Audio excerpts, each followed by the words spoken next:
So guys, may napanood ako sa internet. Susubukan natin kasi may itlog tayo dito. Tapos meron tayong bote. Tapos may bago tayong sinaing. Ayan, kakakulo lang. Yan.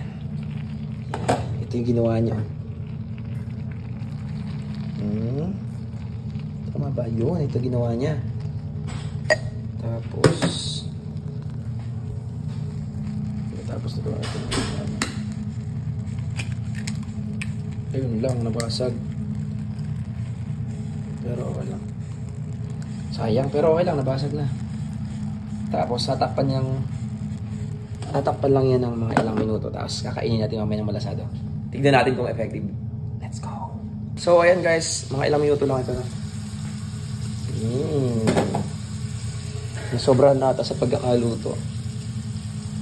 Ay, hindi, sakto lang. Malasado pa rin.